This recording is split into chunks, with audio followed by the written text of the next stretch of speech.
welcome to A Little Bit of Monica. Due to the recent release of the new movie, today I will be talking about The Ballad of Songbirds and Snakes by Suzanne Collins. This book was released back in 2020, and now 3 years later, we are getting the movie adaptation of this book. Now, I have been a very, very long time Hunger Games fan. I remember distinctly having read the first book, and I think the second one as well, before the movies had ever been announced. And so I have been a fan since day one, and I have been excited for all of the various adaptations and things that have happened over the years. So when there was a prequel that was supposed to come out, I was very, very excited about it. And Lexi from Books with Lexi, bless her soul, we have been friends for so long. She actually gifted me this copy that I have of the book and had it sent to me on the release day. And so I read it. I think we both read it like a couple days later. And I think I absorbed this in like 2 to 3 days. We also, back in high school, went to see the Hunger Games movies together, which I have proof of because I found the ticket stub from when we went to see The Hunger Games Catching Fire on Thursday, November 21st, 2013 at 8:05 p.m. The ticket only cost $8.50, and God, I wish that we could go see movies for that price these days. So, because we went to see the original trilogy movies together, as soon as they were talking about the movie adaptation for this, Lexi and I knew we had to go see it together. So, we went to the first opening day of movie viewings, and I was very surprised at the fact that there was like nobody in the theater with us. I think it was the two of us and a group of like 10 to 15 teenagers sitting in the back row. I think they were teenagers. I'm a really terrible judge of age. They were definitely younger than us, and there were a lot of them, and they all seemed to be together. Honestly, I think that was it. We sat about halfway back in the theater, and there was nobody in front of us. Like, no one. It was an empty theater. And when we left the theater, there was nobody left in the parking lot. We were the very last people there, minus the employees. And I think the employees even left when we did. Like, it was a weirdly empty theater. And maybe it's just the theater that we went to see it in, but still a weird experience overall. But anyway, we were very excited to go see this together. And Lexi went into this not having any memory of the book whatsoever, which I think was hilarious because it meant that she was basically watching a brand new movie with no foundation, no, idea of what was coming.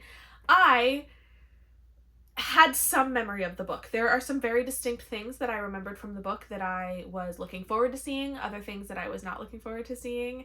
But overall, like, there were a lot of details that I had forgotten and smaller things that happened that I definitely did not remember. But overall, I did have a general idea of what was going to be happening in this movie. So today I am really excited to go into a book to movie adaptation review. I'm going to talk a little bit about the book. I'm going to talk a little bit about the movie and compare the two. But first, I am going to start off being a little bit more vague for people who maybe haven't read the book or haven't seen the movie yet. And then towards the end, I'll go into actual like book content spoilers in case you haven't seen or read it yet. But I'll give you a brief idea of what this book is about. This is the prequel to the Hunger Games trilogy. And so this book takes place during the 10th annual Hunger Games. Coriolanus Snow, who we know later on as President Snow of Panem. Coriolanus Snow is a teenager in this. He is a student, and the students are kind of like training and learning to be parts of the team that work on the Hunger Games and, be leadership within the Capitol. And he is one of those people who, in the 10th annual Hunger Games, they changed the rules.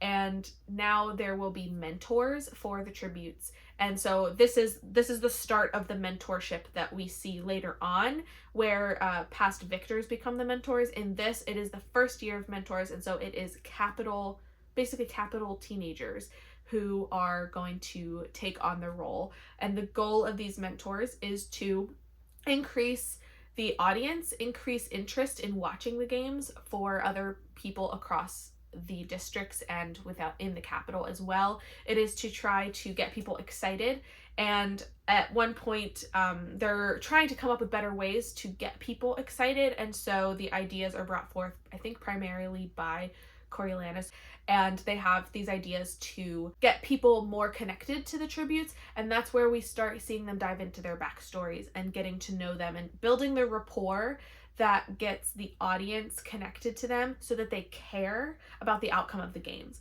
And we kind of see where that happens in the trilogy. The original trilogy, we see where they're getting rated, they're getting sponsorships, people are sending them donations, they're sending in their support because they want certain tributes to win.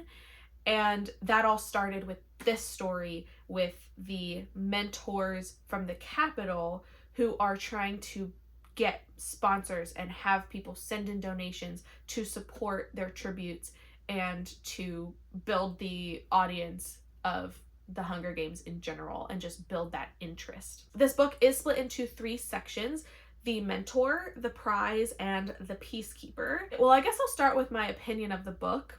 I gave this book 3 stars. It was not great. It was not terrible.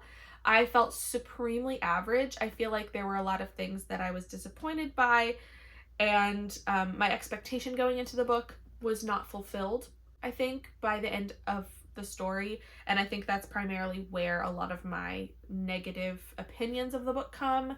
It's from the last third. I hated the last third of the book. I thought it was dull. I thought it was just dragging on, and then it took turns that did not work for me. And if you end up having different opinions than me, by all means, I would love to hear how you thought of this book or the movie if you saw the movie, because I don't know. Sometimes I have like strong opinions and also like no opinion at all, which sounds counterintuitive, but it'll maybe make sense by the time I've explained everything. I thought in general, so the whole point of this book, from what I expected, was that we were going to get the backstory of President Snow, to know how he develops into the evil tyrant, senile old man that we get in the trilogy, and we're supposed to see how he gets there. I don't feel like I got there, and I'll go into that a little bit more, but I feel like that's the disconnect for me. I don't feel like I got the full story of how he turned from a relatively poor, I mean, in this story, Coriolanus does not have a lot of money. His family, he actually lives with, I think Tigris is his cousin, and their grandmother, and they are like facing an eviction from their home. Like, they don't have money. And it's just interesting that like we get this story of Coriolanus's journey from that boy to old man who wants to kill all the teenagers, and I don't feel like there was a cohesive connection there on how we get to that, which I will definitely get more into when I start talking about actual like content spoilers for the book. So just to start giving you a little bit of an idea of who Coriolanus Snow is, first of all, I had no idea how I was supposed to pronounce his name, because even in the trilogy, I feel like his full name was not said a whole lot of times. And going into the book, the name Coriolanus is so irritating to have to say in my head every single time. I started ignoring it. You know how like when you read a book, specifically like fantasy books end up having this problem, but it's a name that is not your typical name, and so you're trying to figure out how to pronounce it, and instead of having to pronounce it every single time it comes up in the book, your brain just like makes up a little sound effect that plays every time you read his name, like or you make up a nickname, so you start calling him Corio. I don't remember if they call him that in the book very much, but in the movie they did, and I was really appreciative because I called him a lot of things that were not Coriolanus because I just didn't want to say it that many times in my head. It was just irritating. But Coriolanus is a teenager in this story. He is a capital teenager who is training to work within the capital and work on the Hunger Games. And so he is put in as a mentor for the 10th annual Hunger Games. He is assigned to the female tribute from District 12, which is Lucy Gray Baird. Lucy Gray Baird is a performer. She is a singer and a songwriter, and she is the eccentric one that everybody questions, everybody thinks is a little bit weird. And honestly, she comes into the games with the full intention of just being herself the whole time and showing the world who she is. And I really remember liking her character in the book. She's the soft version, and I know there's been a lot of like cast interviews with the movie coming out, and Rachel Zegler I think did a fantastic job as Lucy Gray Baird. I think that she portrayed the character really well. She has a beautiful singing voice, which she sang quite a few times throughout the movie. And I think she did a fantastic job. I also think Tom Blythe did a fantastic job as Coriolanus. I do want to give that shout out as well. I think the casting of this movie was done brilliantly. Viola Davis as Dr. Gall, the head game maker. She's wild, she's crazy, she's incredible. I have never seen Viola Davis play a role that I didn't like, or that I thought she did a bad job at. Not that you always like her characters, but I think she has always done a fantastic job at acting in every role I've seen her in, and this is no exception. She was fantastic. She was wild. As the head game maker, she is responsible for coming up with twists and turns, and she is a scientist, so she has a lot of experiments going on in this story. And we see the development of the Jabberjay a lot, which I think is a really interesting turn from seeing where they develop into where they become in the trilogy. There's a lot of here's where it starts and here's where we see it in the Hunger Games trilogy with Katniss. And I think that helped make this book very cohesive. It made you feel like, oh, that's where that starts, that's where that comes in. And so that'll come up quite a few times throughout this as well. But back to Lucy Gray. She is the District 12 female tribute who is assigned to Coriolanus, and he takes his role very seriously because there's a prize at the end of this for the mentor who has the best ability of getting the capital to care about their tribute, as well as maybe even having their tribute win and survive the Hunger Games. So he has a lot in this game, and he takes his role very seriously. He goes to meet up with her a lot. He tries to help her, protect her, prepare her for when she goes into that arena and what is going to happen. And so he puts a lot of skin in the game, trying to prepare her in the best way possible. And obviously there has to be a romance, because what is this without a romance? And obviously they begin to be very affectionate with each other, and you can tell that they start to connect in ways that is probably pretty dangerous, considering she's going into the Hunger Games where she is about to fight to the death. And he's going to do all that he can to make sure that she survives. I think the Hunger Games themselves in this book and in the movie are very interesting. I absolutely loved the games in the book, and I think the movie did a really great job at bringing that to life. There were a few things about it that I remembered and a lot of things that I didn't remember. So it was fun to kind of get to experience that all over again. And I won't go into the outcome of all of that stuff just yet in case you haven't read or seen it, but I think that it was a very good adaptation. I feel like a lot of it was spot on from what I was imagining when I was reading. Back to the cast interviews that have been coming out lately between Tom and Rachel playing Corio and Lucy Gray. Rachel Zegler has said before, and I think she is spot on, that it's interesting to see the comparison between Katniss and Lucy Gray, because Katniss in the original trilogy is a hunter, a fighter, and she is put into the Hunger Games to be a spectacle, to be the entertainment, and that is putting her so much out of her comfort zone. But she is a fighter, and she is fully prepared to go in and do what she needs to do to get out. And Lucy Gray, on the other hand, is a performer. She is entertainment, and she is a spectacle all her own, but she is put into the games to fight and to be a spectacle on a stage far beyond that she is comfortable, because she is now put on blast for the whole capital. And while she does still stay herself, and she still sings and performs throughout, even during the process of preparing to go into the arena, you can tell that she's just out of her element. She's a performer who's forced into a fight, whereas Katniss was a fighter forced to perform. So that's a very interesting comparison. I completely agree with that. And I think that she portrayed Lucy Gray just like that very well. And yeah, I think it was a really great way of showcasing the difference between these two generations of Hunger Games tributes, and kind of sets off a really beautiful foundation for where the story is going to go. So just in general, for the casting and the characterization, I think everything was very, very well done for the movie from the book. I will say that when I'm reading, so one, I am a visual reader. I visualize scenes as I'm reading them. Like, I will read a description and I will read an action or something and I will picture that scene happening in my head. However, I can't visualize people for crap. Like, unless there is already a movie version and like there's already an actor that I can very vividly picture in that role, and even sometimes then I still ignore it, I will literally picture all characters and people in my books as just like shadowy figures. I barely ever remember character descriptions. I mean, you could tell me that someone's blonde in the book, and then in the movie they could be brunette, and I would literally not have a single clue because I didn't picture them with hair. I pictured them as a shadowy human without a face or features. And it's a blessing and a curse, honestly, because it means that I simply have zero opinions when it comes to casting decisions.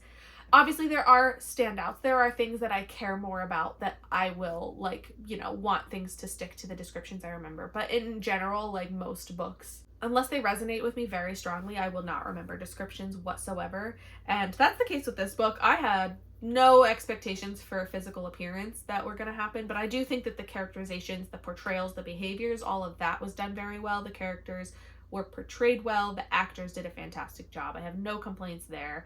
I have some complaints on choices regarding camera angles, which I'm not sure if it was intentional or accidental. So a big theme of this book, obviously, it is called The Ballad of Songbirds and Snakes. So songs and music play a really big role within the story. And Lucy Gray is a singer-songwriter, and she writes and sings quite a few songs throughout the book. And until I was halfway through the movie, I honestly forgot how many songs she wrote and performed. And there was a lot of songs in that movie. And at times it felt like it was a musical more than anything else. Lexi felt the same way. Every time she started singing, we're just like, when did this turn into a musical? Like, it felt a little bit more music heavy than I had remembered in the book. Not to say Rachel Ziegler did a fantastic job. She has a beautiful voice, and I think her singing was fantastic. But one of the things that was weird is the song scenes felt kind of awkward and uncomfortable, and I've been trying to put my finger on why. And I think a big part of it is because the camera angles were super weird, and a lot of them were very, very close up. Kind of uncomfortable angles, putting you in Lucy Gray's space, or just, I don't know. It was weird, and I still just can't fully figure out what it is.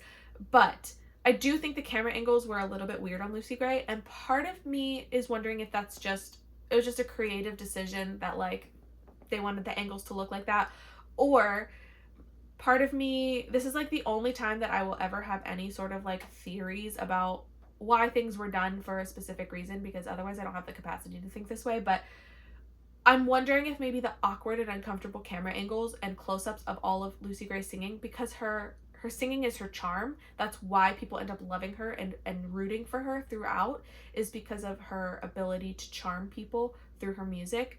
And part of me wonders if the camera angle was a creative decision meant to mimic the discomfort that the viewers of the Hunger Games would be experiencing throughout the capital, throughout the district.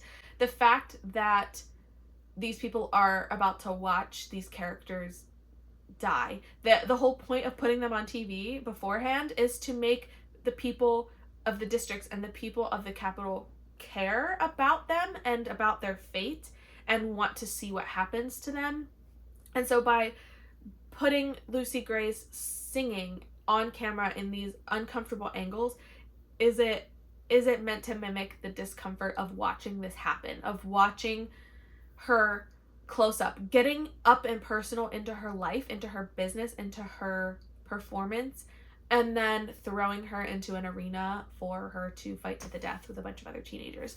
I don't know if it was meant to be that deep. I think I'm giving it more depth than it probably deserves, but I do think that could be a creative comparison and a way to show that discomfort, if that's what they intended. And if they didn't, then congratulations, I just gave you, fuel for talking about why you had some very, very uncomfortable close-up angles and just long scenes of performance. Because I also forgot how many songs were even in the book, I just want to say there were a lot of things I forgot that happened in the book. And yet, all the things that I did remember that were going to happen, every single detail that I remember from the book is in the movie. Like every scene, obviously everything that's important is going to be put into the movie, but like everything that I remember from this book was in the movie. And I feel like there were even some very specific scenes that I won't talk about until I announce that I'm doing spoiler section. But there were some scenes that were so well done and so vividly portrayed the exact way my brain picked up on it in the book is kind of phenomenal in that way. And so I do want to say I think that this was a very, very, very good and accurate book to movie adaptation from what I recall. Now, someone else who read the book more recently might have more opinions or contradictions than I do, simply because I don't remember everything that happened in this book because I read it 3 years ago and I didn't feel like rereading it before going to see the movie. So if you read it more recently, then you might have a different opinion than me. But as someone who read it a while ago, and I remember spotty things here and there, but the overall themes and the overall progression of the story, I think this was an excellent adaptation. I think it matched everything I remembered. The story turned out exactly the way that I expected it to, which is why like I felt average about this book and I feel average about the movie. Not because the movie was done poorly. I think the movie was done really well. It's just I didn't like the ending of this book. I didn't like the whole last section of this book, and I didn't particularly care for the story in the whole last section of the movie either. But that's because the movie's recreating a book that I didn't particularly love the ending of. So like it makes sense in that way. And so I don't want to talk negatively about the movie based on its content, simply because I didn't love the content of the book to begin with. So if you loved everything about this book, I think you would love everything about the movie. I think it was done super well. But that's pretty much all I can say about the movie without going too much into content spoilers for the book itself. So from here on out, I am going to be talking more about actual plot points within the book and the movie. And so if you have not read or watched and you plan to do so, you might want to pause and come back to this later, because I am going to be talking about some of the twists and the events that happen and unfold throughout the book that you might not want to know about yet. So let's get into this. Where to even begin? I feel both overwhelmed and underwhelmed at the same time, which is a very weird feeling to have. Because, like I said, I finished this book feeling very disappointed in my expectation of what I was going to get out of it. And the movie gave me everything that the book did. So it was pretty, spot on in that respect. I will start by saying that this book and movie, in comparison to the original trilogy, let's just look at the movie itself for a minute, okay? The violence level, I think, is exactly what you would expect from Hunger Games. We are watching teenagers kill each other for sport. And so yes, there is violence, it's painful. There were moments where I was like, oh no, like I don't want this to happen. I don't want to watch it, even though I kind of knew what was going to happen. I did forget what order people died in the arena. Obviously characters are dying, and like I did not remember the order or how some of them died. So that was fun to like re-experience that. But also I couldn't remember, so I was very nervous as to like what was about to happen. There were a few little things I remembered. Like I remembered the rat poison in the water, and I remembered Marcus is the one that gets like, he tries to escape and then they catch him and hang him up in the middle of the arena. And I remembered that happening, and I remembered him, the other tribute that climbs up over top and like kills him while he's hanging up there. I like briefly remember that happened before they even get into the arena. I guess I should have started with before they get to the arena, but like the explosion that happens when they first go in to see it. I did forget that happened. It was not a jump scare, but like it was a very abrupt blast of that explosion and it kind of like jolts you a little bit. Kind of forgot that happened. And then before that, even, because apparently I'm just going backwards in the story, when the tributes first get to the Capitol and they are dumped into the zoo exhibit, I forgot about that a little bit. And then as soon as they were in there, I was very confused because for some reason, And I told you, I'm a visual reader. For some reason, when I read this book, I visualized it as like an indoor zoo exhibit. Kind of like, I know a lot of like gorilla exhibits are indoors, so it's like a glass pane and like you are inside while they're in their like exhibit. That's how I imagined it in the book. I imagined them as an indoor exhibit, which maybe I was wrong. Maybe I just misread it and I just was picturing it incorrectly, because in the movie it's outdoors. It is an outdoor exhibit. They are fully in the elements and the walls are bars, which makes sense because Corio starts giving things to Lucy Gray through the bars, like food. He's smuggling food out from his lunch and sharing it with her to keep her fed. And so like obviously he's handing her things, and I don't know what I imagined in the book. I feel like I kind of remember I thought that there was like, it was glass windows, but there was like a door or something on the back half that he was like sneaking in through a back door to give her things, not through like the bars. And honestly, the more I think about it, the more I'm pretty sure I was just wrong. Like I was just imagining it incorrectly. Yes, in the movie it is a giant outdoor zoo exhibit, which I actually really loved the scenes in the zoo exhibit. I think it was pretty interesting. I remember liking that part in the book. It was just an interesting take on the public view, the capital view of the tributes, and how that kind of even changes, because by the time we get to Katniss in the Hunger Games, the tributes are treated like royalty. They are brought into these high rises and they are fed, they are fattened up, they are treated so well, they are given an abundance of food. And Katniss is out of her element because of how well she's treated when she's there. And in contrast, back here at the 10th Games, when Lucy Gray and the other tributes are starved, they are literally there as an animal spectacle for people to come up and look at them. And it's just such a contrast from what we see was like 64 years later when Katniss comes into play. So it's kind of interesting to see how that develops, and part of me kind of wants to know when that develops into something different. When do they change that perspective from them being animals, from them being nothing, like next to nothing, and when they become the celebrity, the worthy of eating our food and participating in our events, that kind of thing. So it's a little bit of a different approach, but those are a couple of the like specific things that I remembered in the earlier part of the story, because like I said, parts 1 and 2 were my favorites. I loved them. It could have been a 4 to 5 star read if it was just the first 2 parts of this book. The third part, the Peacekeeper, as soon as he becomes a Peacekeeper because he cheats to help Lucy Gray win and survive the Hunger Games, as soon as he becomes a Peacekeeper, they lost me. It started getting very boring. I just did not really care that much. He goes to District 12. He asks to go to District 12 as his punishment so that he can see Lucy Gray. And they obviously, their romance is going to develop a lot more because they're together outside of the mentor relationship. And so there's this romance that, like, I don't mind it. I don't mind the romance per se, except for the way it develops, and by the end of the book it just felt so disconnected from everything. But I just did not like him as a Peacekeeper, and I don't know if there's like a specific reason why, other than just like I don't remember being interested in that part of the story. It just felt so dull compared to the high excitement of the games themselves.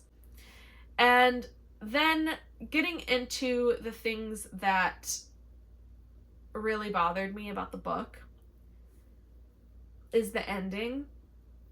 And a lot of people have different opinions on this, and that is perfectly okay if you have a different opinion. But I hated the ending of this book. Coriolanus ends up killing a couple people, and he now knows that if he gets caught, he will be hung, he will be killed as well. And Lucy Gray, if she is also caught. So they decide to run away together. Run away into the woods and head into the north. They run away. And they are like, I don't know, it's like almost like they're gonna play house for a while. But he turns crazy and starts to try to kill her. And I still don't understand the book. I still don't understand the story here. I remember reading the book and feeling so out of place. I felt like I was hallucinating the whole story. I think I read it 2 or 3 times in a row to make sure that I understood it correctly, and I still don't understand what I read. Is they're like running away together, and I think she maybe looks at him weird, and he begins to suspect that she's going to try to turn him in, that she's going to turn on him, which she has every right to do because he killed people and didn't tell her, and he's not a great guy, obviously. But he begins to become paranoid. So he takes his peacekeeper gun and he starts hunting her in the woods.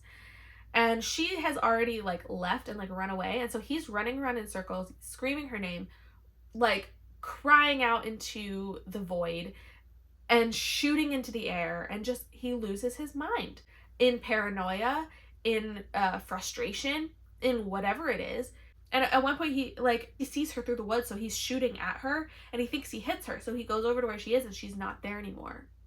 And he's like, what the heck, where did she go? I thought I just shot her. And he falls to his knees and is crying out into the nothingness. And it's like, what just happened? Like, I remember distinctly reading this part of the book and genuinely being so confused as to what was happening, because it felt like it came out of nowhere. It was a switch. Like, it flipped a switch and all of a sudden he was crazy, and it didn't make sense to me. And I want to say the movie could not have been more perfect in this scene, because I didn't like the scene in the book, but the movie somehow managed to record my own mental picture of this scene and just create it in a movie scene. Like, I even leaned over to Lexi and was like, this is exactly what I pictured in my brain when this was happening. I think the movie maybe gave him a little bit more lead up, because we see Lucy Gray's facial expressions that kind of give him the idea that like she may be changing her mind, but still not enough for him to suddenly run out into the middle of the woods and start chasing her with a gun and trying to kill her.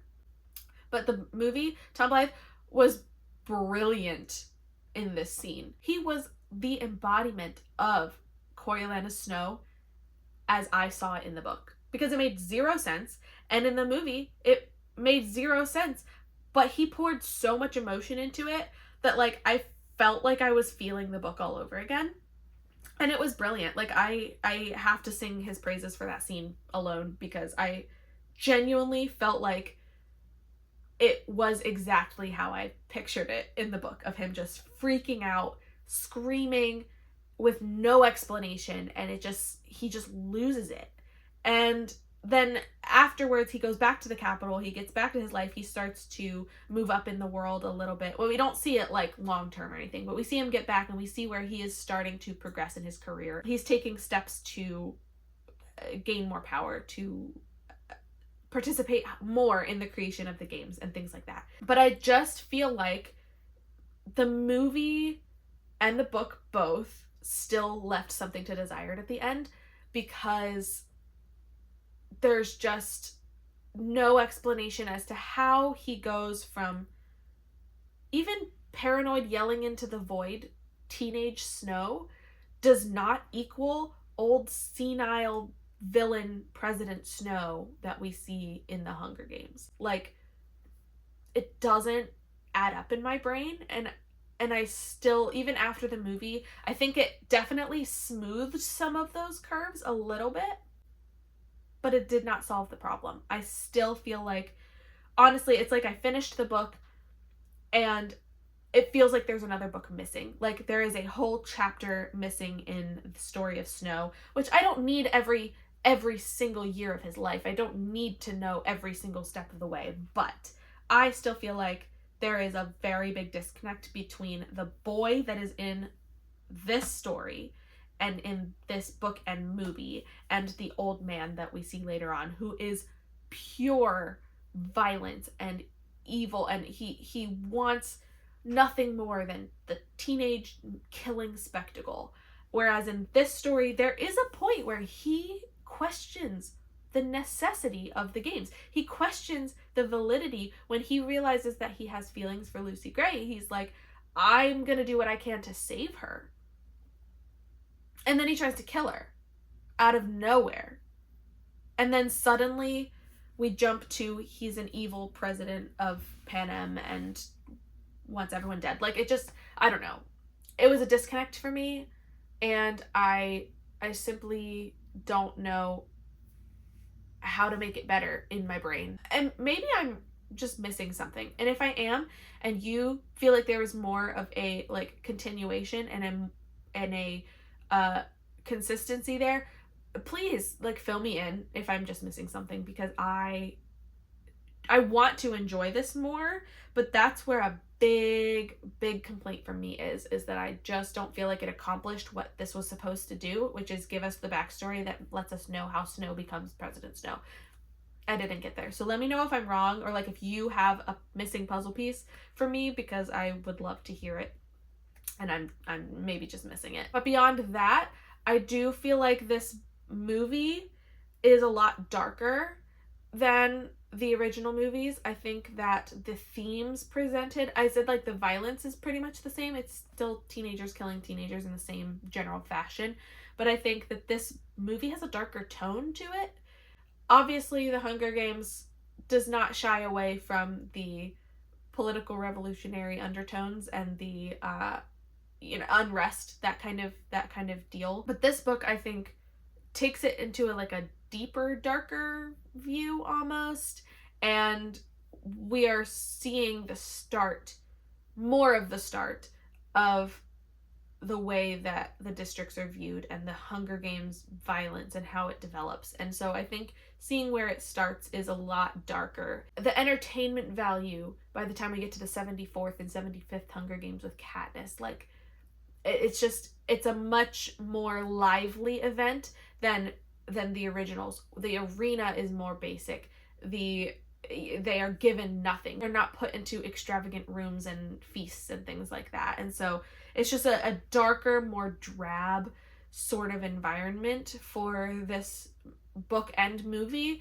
And so it does feel a little bit different than the other ones, which I appreciated. I think it should feel different. It is a prequel. It is a foundational story, and so we are seeing the darkness that is seeping in and how it will eventually develop. I feel like that's kind of all I've got to say at this point, because as much as I love the Hunger Games world and the story here, I feel like after reading the book, I felt no connection to it whatsoever. Like, I finished it, put it away, and didn't think about it again for 3 years. And now the movie is out, and I saw the movie, and I liked the movie. I didn't love it. I mean, if it was its own, if it was not based off of this book, maybe I would have loved it. I thought it was done very well, but I also feel very average about the story in general. So I feel average about the book, and I feel average about the movie. Do I regret seeing it? No. And if you are asking yourself, should I see this movie in theaters or should I wait until it's out on a streaming service to watch it at home? I would say this. If you love the Hunger Games and you would want to see a Hunger Games movie in theaters again, I say by all means, go and see it in theaters. I have no regrets over paying money to see it once. Would I pay to see it a second time? Probably not. But I have no regrets over going to see it in the theaters. And I think it brought back the movie experience for me that was so fun to have as a teenager going to see the original trilogy. So I would say if you have that desire to see the movie and have an experience with it, then go see it in the theaters. And honestly, your theater might be empty, because ours very much was, and it was the first day that it was out. But I think that it's worth it to go see it as an experience. If you really don't care all that much, then just wait. It's nothing super crazy, especially because the movie is so similar to the book. If you've read the book, you know the story. The movie is going to be pretty much exactly the same.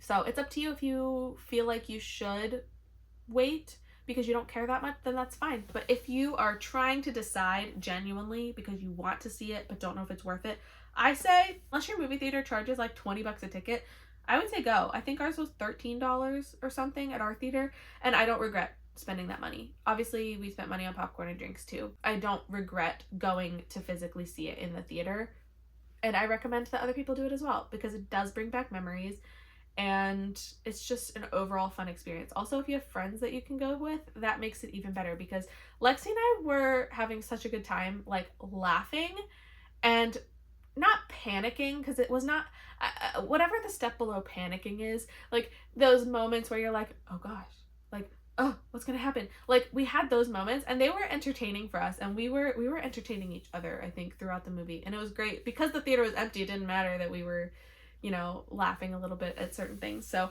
we had a really good time, and I hope that other people can have the same type of positive experience seeing the movie. With all of that said, I think that's all of the thoughts that are in my head right now. Please let me know in the comments if you have read the book and what you thought of it. If you saw the movie and what you thought of it. And if you did read and see the movie, please let me know if you have any similar takes as I did, or maybe you disagree on some things. Maybe you have that connection that I'm missing between the end of this book and the Old Man Snow that we see later. Maybe you have that piece worked together in your brain. It didn't work for me super well, but I would love to hear if it did for you. If you didn't want to comment anything specific, but you wanted to let me know that you were here, leave me a snake emoji in the comments as well, and I'll know that you stuck around. I want to thank you so much for watching, and hopefully if you are excited about this, I hope this made you more excited, because at its foundation, I think it is a really good adaptation of the book. If you loved the book, I think you will love the movie. If you did not like the book because of the story, I don't know if you'll like the movie, because it's the same exact story, but I think the movie was done really well, and I think anyone who appreciates a good movie can appreciate this one as well. So do with that what you will, but that is where I stand on all of this. I gave the book 3 stars, and I think I would probably give the movie 4 stars if I was rating it out of 5. Overall, yeah, it was a good experience, and I hope that you have a good experience with it as well. Thank you for watching, and I hope to see you next time. Bye!